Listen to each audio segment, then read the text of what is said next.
Hello everybody, I am Jarrett Ross, the GeneaVlogger, and welcome back to another Professional Genealogist Reacts. On today's video, I will be reacting to Jeremy Clarkson Investigates Families Packaging Past from Who Do You Think You Are? So this is the third video in the Jeremy Clarkson series I'm doing, from Who Do You Think You Are? As I said in the past two videos, we're hoping that there's not going to be any problems with copyright strike claims. Everything I'm doing, I think is fair use, but you just never know how these companies are going to react. And for small YouTubers like me, it's kind of difficult to, fight these disputes if they, don't accept the first dispute I do, just because I really can't risk getting a copyright strike. So hopefully we don't have any of those issues. I'm hoping that this one I'll have been able to put up, because it's possible if I did have any copyright strike claims before this on the previous ones, I may not have put this one up because it might just be too much of an issue. So hopefully this isn't wasted time. But in the past two videos, we've watched Jeremy Clarkson kind of start to learn about his family history. In the last video, he went and talked to his mom to find out specifically about her side and the Kilner jar part of her family, and found out she knows very little because even though her grandmother was only 4 miles away from her, she didn't have any interaction with her. She didn't ever know her from a dispute, I guess, between her mother and her grandmother, which is an unfortunately common occurrence in many families. At the end of the last video, he was heading to a place where he had found his ancestors in the 1841 census, and knew that they lived there. He knew the area they were, and he knew that there was a glass manufacturing plant nearby.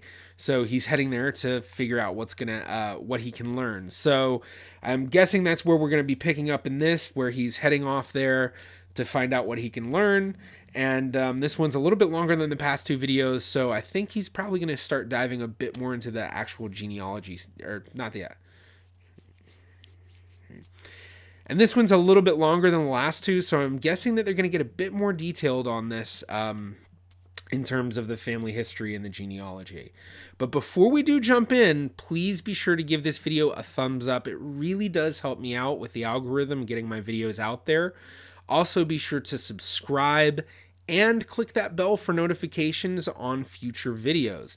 But now I've said all of that fun stuff, let's go ahead and jump right into this video. We're homing in on where it said on that map the Glassworks were, Pottery Street. Roundabout, take the second exit. Is that it? Turn right. No, Pottery Street. Wow, I wonder if this is it. Oh, is it still there? Man in bow tie with briefcase. The cavalry. Help is at hand.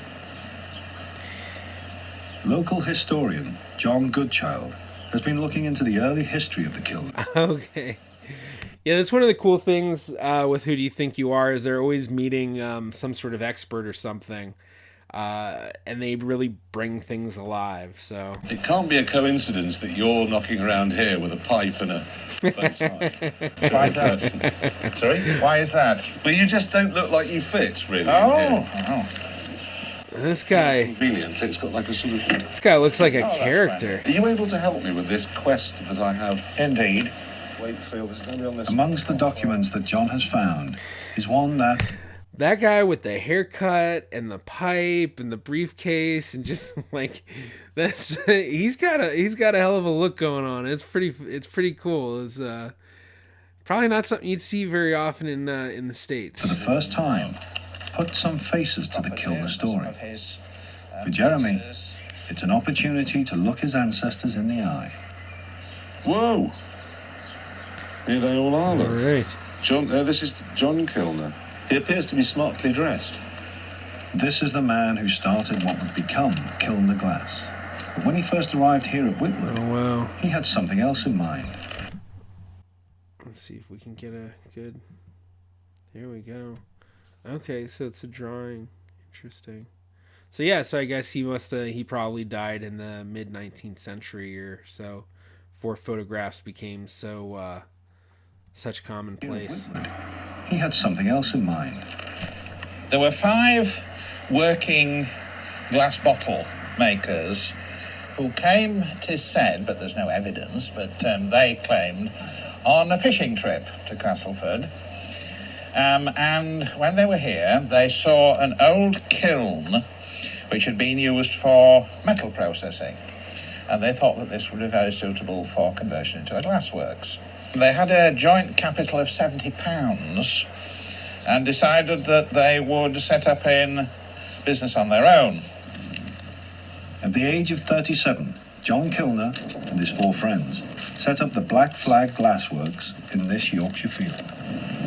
So the Black Flag Works was somewhere at the back of these cottages. Somewhere just here. Yes. See, going to a site like that, in my mind, and I've wanted to actually do this for videos, maybe I need to do this, is go to places where my ancestors lived, like for me, the Alliance Colony in New Jersey, and go with a metal detector. You know, I don't know what the deal would be in terms of who owns the land there and all of that, but that's always, like, in my mind, when you're at a site where you know your ancestors were, and you do metal detecting and you find something and it's like, oh wow, this is very likely came from my ancestor. I don't know. To me, that's such a cool idea. So comment down below if you'd like to see me go to one of my ancestral homes or something and bring a metal detector. It's all just weeds now. Oh, so much of industrial history is. Just weeds. He was just a simple employee working, you know, as a glass blower. Hey, I can go on my own here.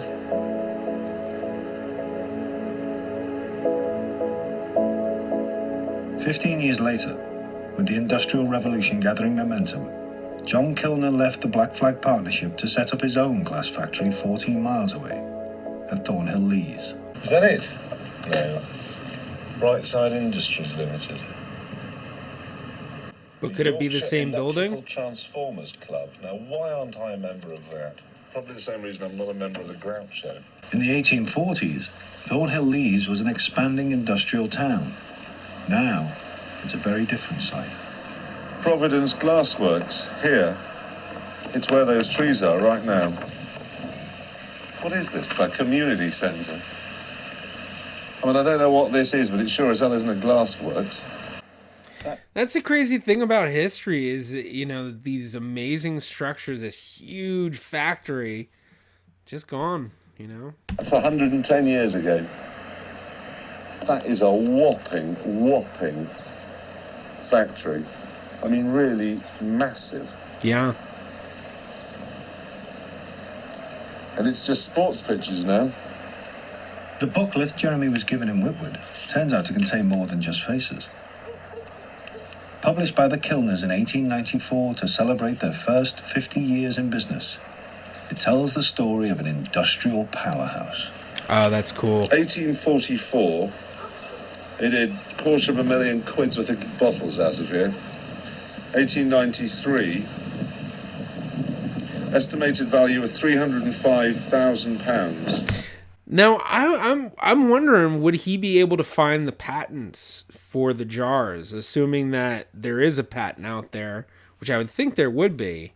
That'd be a pretty cool thing to find. And I know I've seen some Who Do You Think You Are's where they've found the patent, or maybe with some Finding Your Roots where they found a patent for something someone had done. But I imagine there must be one out there. They were exported to Australia, South Africa, West Indies, Bengal, Burma, Queensland, that is Australia, New Zealand, Victoria, which is Australia, America, Ceylon, Madras, they were absolutely everywhere. Jesus, wow. In 15 years, John Kilner had turned his original stake of a few pounds into a thriving international business. But amongst the impressive statistics, Jeremy can find no mention of the Kilner jar. According to the brochure, the Kilner's army of glassblowers were just producing ordinary bottles. But this was more than enough. Sales were so good that in 1864 John Kilner built a second factory at Conisbrough and opened 3 warehouses in London. Really, there are 2 questions. How big did it become if that wasn't big enough? And what the hell happened to it? I mean,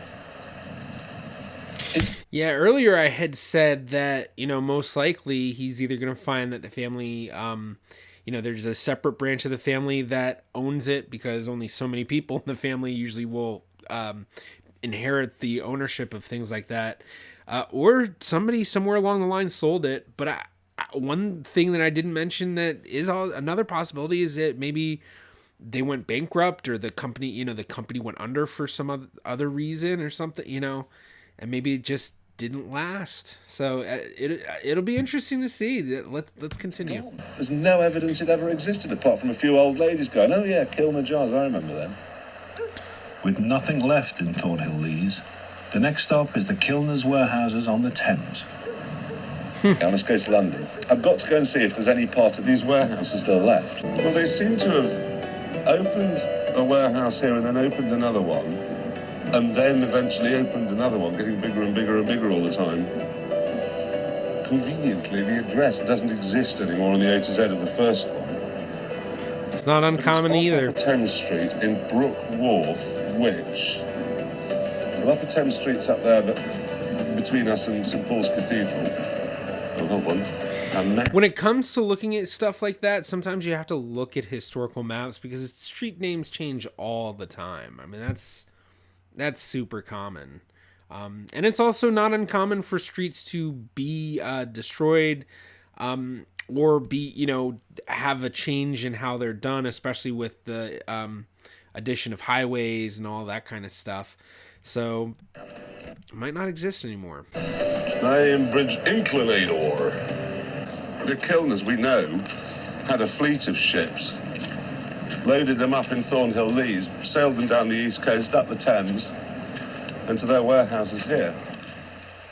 By the 1890s, the Kilners' Thameside warehouse was busier than ever. Demand for all kinds of alcoholic drinks was increasing, despite the efforts of teetotal reformers. And brand names were proliferating, each needing a new design of bottle. By 1894, the Kilners were making over 3,000 different varieties of glass bottles and jars. All of them were stored in their London warehouse. Now this is Brook's Wharf. There's a description in the booklet about just how many thousands and thousands and thousands of bottles were on display there for customers to say, yeah, from the smallest vial to the largest show bottle, they call them. I don't know what those are. Presumably the things that we put coins in now to save lifeboats in pubs. But nevertheless, I mean, just every conceivable type of bottle was in there. Customers came down and said, oh, I'll have 1,000 of those, 100,000 of those, 20,000 of those, onto more ships, which were presumably anchored here in these pilings, and then off to everywhere.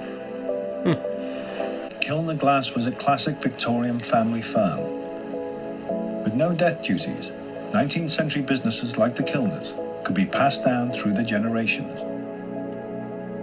After John Kilner died, aged 65, his 4 sons took over Kilner Glass. Okay, yeah, he died 1857, so yeah, I'm sure if there were any photos, well, I doubt there were photos of him, but there could have been. Each running a different department. Third son, George, was Jeremy's great-great-great-grandfather. But it was one of the next generation that would bring the Kilner empire to its peak. George's son, Caleb. Maybe this is where the Kilner jar was invented. The demand for consumer goods and packaging really took off. And it wasn't just alcohol. From medicines to food to chemicals, glass containers were in huge demand. The Kilners were in the right business. Oh, okay, all right. So that was the end.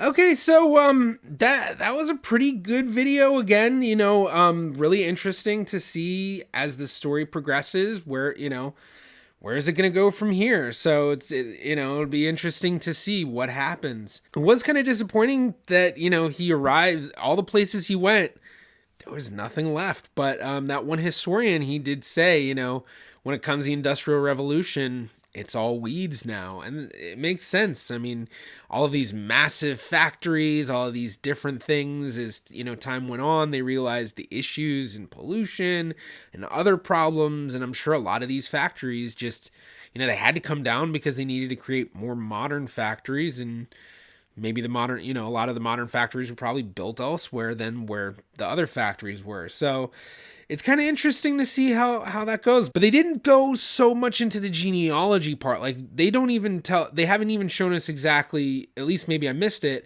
how it traces from Jeremy Clarkson up to John Kilner.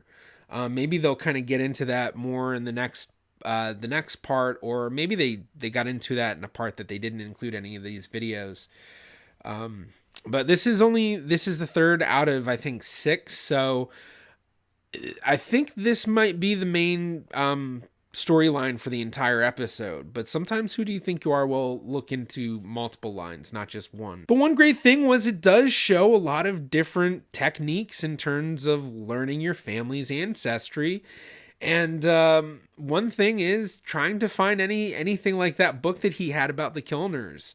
For my own family, I've found different documents and records and things that, it's like a very unique sort of document that you wouldn't find anywhere on Ancestry or anything like that. But, descendants of certain, families or descendants of certain groups and stuff, some of them will keep this stuff, and then it becomes useful to all the other descendants that are connected to that as well. So I know for like the Alliance Colony, they have a Yoval book from 1932. It was the 50th anniversary of the colony. My family was from that colony, so I can learn so much. There are pictures of other people and founders, and it's it's so cool. Well, thank you so much for checking out this video. I do hope that you enjoyed. If you did, please be sure to give it a thumbs up. It really does help me out.